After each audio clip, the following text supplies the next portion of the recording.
So hello guys, welcome back to my channel. So दोस्तों, आज थोड़ा सा लेट हो गया वीडियो बनाने में। और आज हमने बुक किए हैं 12.1 की। कहीं ना कहीं 16,500 के आसपास प्रॉफिट गया था मेरा, लेकिन लास्ट में कुछ मिला नहीं। कहीं ना कहीं लास्ट में प्रीमियम्स में भी थोड़ा सा उतार चढ़ाव हो गया, और लास्ट में एक और केस हुआ। जो आपको ये 19,500 की पुट दिख रही है, 19,550 की पुट दिख रही है, ये मैं 52 पे लेने वाला था। और 52 पे जैसे मैं ले रहा था, मेरे मतलब मार्केट में मूव नहीं आया देखते देखते, लेकिन ये प्रीमियम 70 का हो गया अपने आप ही। और कहीं ना कहीं होता है ना, जब कई बार प्रीमियम में पहले मूव आ जाता है लेकिन मार्केट की कैंडल बाद में मूव होती है। तो ये मेरे से झूठा, और यहाँ एंट्री हुई मेरी 69 पे।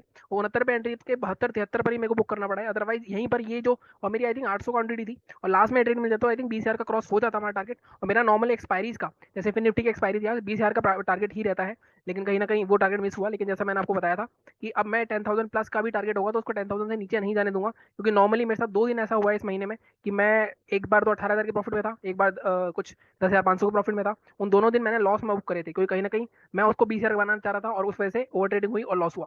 वो चीज़ थोड़ी सुधारनी है, सबसे सुधारने की कोशिश कर रहा हूँ मैं। और कल वेडनेसडे है, कल बैंक निफ्टी में ट्रेड करेंगे। देखो क्यों होता करता है ऐसा, आज भी बैंक निफ्टी में देखो, आप छोटा सा ट्रेड दिख रहा होगा। अगर ट्यूसडे को फिर निफ्टी की एक्सपायरी है, तो ट्यूसडे और मंडे ये दोनों वेडनेसडे थर्सडे की तरह काम करेंगे, बैंक निफ्टी जैसे बैंक निफ्टी के।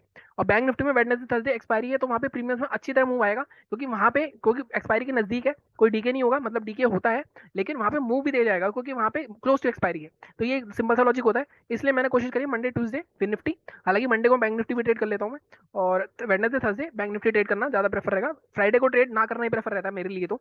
हालांकि कुछ टाइम से प्रॉफिट कमा रहा था।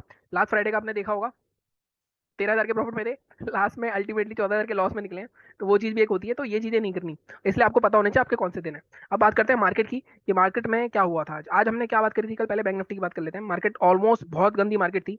जो लोग डायरेक्शनल ट्रेड करते हैं, डायरेक्शनल इन द सेंस जो लेके बैठते हैं ट्रेड को, जिन्होंने यहाँ ट्रेड ले लिया, यहाँ निकाल दिया तो ठीक है, लेकिन जिन्होंने यहाँ कहीं ट्रेड ले लिया तो वो तो फंसी गए। लास्ट में एक मूव आया, और मेरी स्ट्रेटजी बहुत सिंपल सी, एवरेजेस के बेस पे। फ्राइडे को उसका वीडियो मैं मोस्ट प्रोबेबली डाल ही दूंगा इस बार। कहीं ना कहीं एवरेज के बेस पे स्कैल्पिंग करता हूँ मैं स्कैल्पर हूँ, मैं कुछ ज़्यादा ट्रेड के लिए नहीं बैठता। आज इस वाली पुट ने, ये जो 19,600 की पुट है, इसने बहुत परेशान करा। कहीं ना कहीं पहला ट्रेड मेरा यही था। अगर आपको मैं दिखाऊं यहाँ पे, अगर आप यहाँ देखोगे ध्यान से, अगर यहाँ पे आप पहला ट्रेड देखोगे तो यहाँ पे मैंने 90 पे लिया था। पहला ट्रेड में 880 क्वांटिटी थी, 1 मिनट के अंदर ही कुछ 97 98 तक गया था। मैं सोच रहा था एक ही एक स्पाइक दे दे 110 120 तक, मेरा दिन का ही काम हो जाएगा पूरा 20,000 का प्लस का। लेकिन भाई साहब ने 90 से 97 तक गया, मतलब 5600 का प्रॉफिट देगा, फिर रिवर्स 2 मिनट 2.5 मिनट वेट करा, कॉस्ट पे निकल गया। फिर 94 पे खरीदा मैंने, फिर ये 98 99 तक गया, फिर निकल गया। फिर मैंने 83 पे खरीदा तो 87 88 तक गया, तो फिर मैंने इसको छोड़ ही दिया। मैंने कहा भाई छोड़ दो, इसके बाद इसके कहीं ना कहीं फिर अगर आप देखोगे पैसा मेरा कहाँ बना है, पैसा मेरा कॉल्स में ज्यादा बना है, क्योंकि कॉल की साइड और पुट की साइड भी बना है लास्ट में। लेकिन लास्ट में ये मूव अगर मैं पकड़ लेता तो अच्छा पैसा बन जाता। तो ऐसा होता है, आपको अपनी लिमिट्स पता होनी चाहिए, जैसे टारगेट पता होनी चाहिए। अब बैंक निफ्टी में 43,950 के ऊपर हमने लेवल बनाया था, और टारगेट हमारे 856 और 771 थे।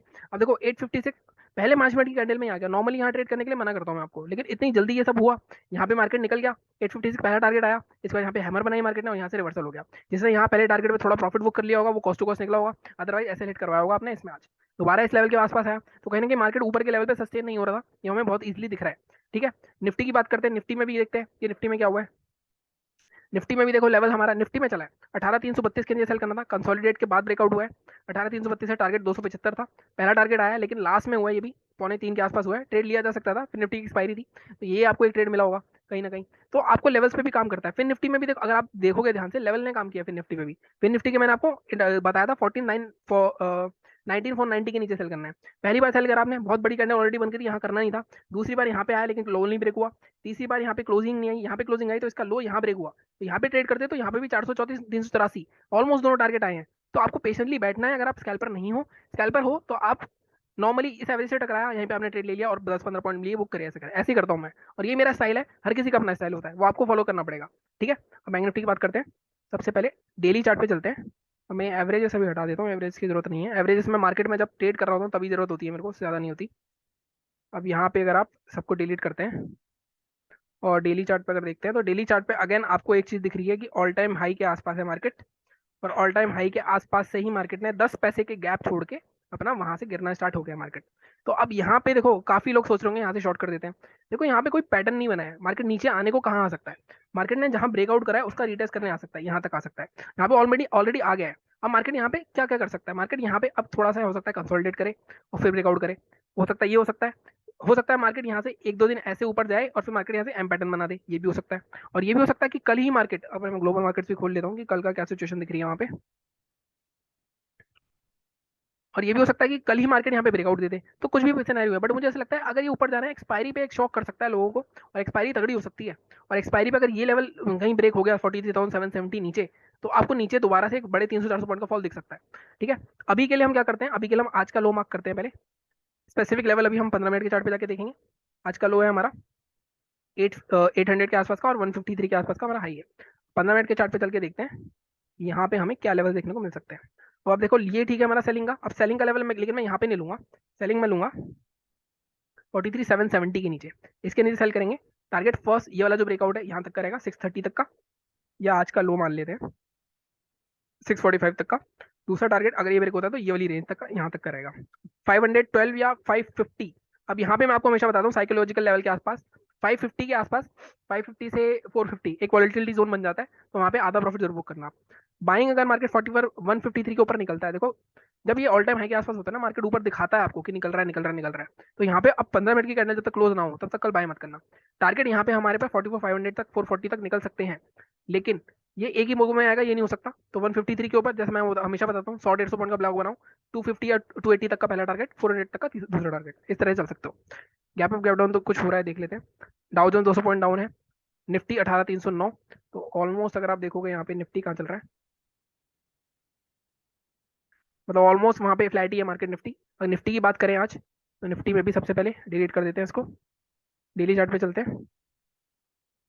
देखो निफ्टी में भी कहीं ना कहीं नेगेटिव सिनेरियो दिख रहा है, निफ्टी तो एक रेंज में ही चल रहा है। निफ्टी में भी अभी अभी अपने ब्रेकआउट जोन के आसपास ही है। अगर आप देखो ये वाला एक जोन इसका ब्रेकआउट जोन था कहीं ना कहीं। कैसे था ब्रेकआउट जोन, पीछे देखो ये रेसिस्टेंस हुआ करता था, ये रेसिस्टेंस हुआ करता था, इसको ब्रेकआउट करा, सस्टेन करा। अब इसके नीचे मार्केट का इसका इंपॉर्टेंट लेवल है 18,250। 18,250 के नीचे 15 मिनट मार्केट सस्टेन कर गया तो मार्केट दोबारा से इस जोन तक जा सकता है, 18,056 तक का। ठीक है, अब यहाँ पे देखते हैं 15 मिनट के चार्ट पे जाके यहाँ पे कौन से स्पेसिफिक लेवल रहेंगे हमारे। हम आज का लो ही ले लेते हैं इसका, 18,262 नहीं, 18,250 ही लेंगे हम। 18,244 का लेवल मैं आपको दे रहा हूँ, आपको लो नहीं दिया है मैंने आपका आज का। टारगेट आपके क्या रहेंगे, टारगेट 18,056 तक बताया मैंने, लेकिन फर्स्ट टारगेट आपका ऐसे नहीं चलेगा। फर्स्ट टारगेट आपका आएगा 194 के आसपास का। 50-60 पॉइंट 70 पॉइंट निफ्टी में मिल रहे हैं, मैं हमेशा बोलता हूँ मोर देन इनफ है इंट्राडे के लिए। दूसरा टारगेट 18,160, 18,160 तक का टारगेट दिया है। इसके नीचे यहाँ पे गैप पड़ा हुआ है, हो सकता है मार्केट इस गैप को फिल करके फिर ऊपर जाए, तो यहाँ तक भी हो सकता है। तो कल थोड़ा सा ध्यान से ट्रेड करना। ठीक है, बाइंग के लिए बात करते हैं। बाइंग के लिए देखो यहाँ पे लेवल बहुत दूर है, एक रेंज मुझे ये दिख रही है, तो 18,376, या हम इस वाली कैंडल का हाई ले लेते हैं 18,391, 18,400 के ऊपर बाय करेंगे हम टारगेट। या फिर यार नहीं, थोड़ा सा दूर ही चल रहा है लेवल इसका, एक मिनट मैं थोड़ा पीछे देख लेता हूँ, ये लेवल भी ले सकते हो आप। ठीक है, 18,360 के ऊपर ही बाय करेंगे हम, इससे पहले नहीं करेंगे। 18,370 के ऊपर टारगेट हमारा क्या रहेगा, टारगेट हमारा यहाँ तक का रह सकता है, 18,456 तक का। बट ये है आपके ऑलमोस्ट 90 पॉइंट, तो 45-45 पॉइंट के दो टारगेट बना लो उसके। पहला आपका 405 या 410, 420, 15-20 तक का, दूसरा 459 तक का। इस तरह से ये दो टारगेट्स आपके रह सकते हैं। ठीक है, ये थी हमारी आज की एनालिसिस। बाकी चैनल को इसी तरह सपोर्ट करते रहो, सब्सक्राइब करा करो, शेयर करा करो, लाइक करा करो, कमेंट्स भी करा करो कि आपको समझ में आ रहा है नहीं आ रहा, लेवल्स किस तरह निकालते हैं। इन लेवल्स पे काम कर लोगे आप बहुत अच्छा पैसा कमा सकते हो। Thank you so much.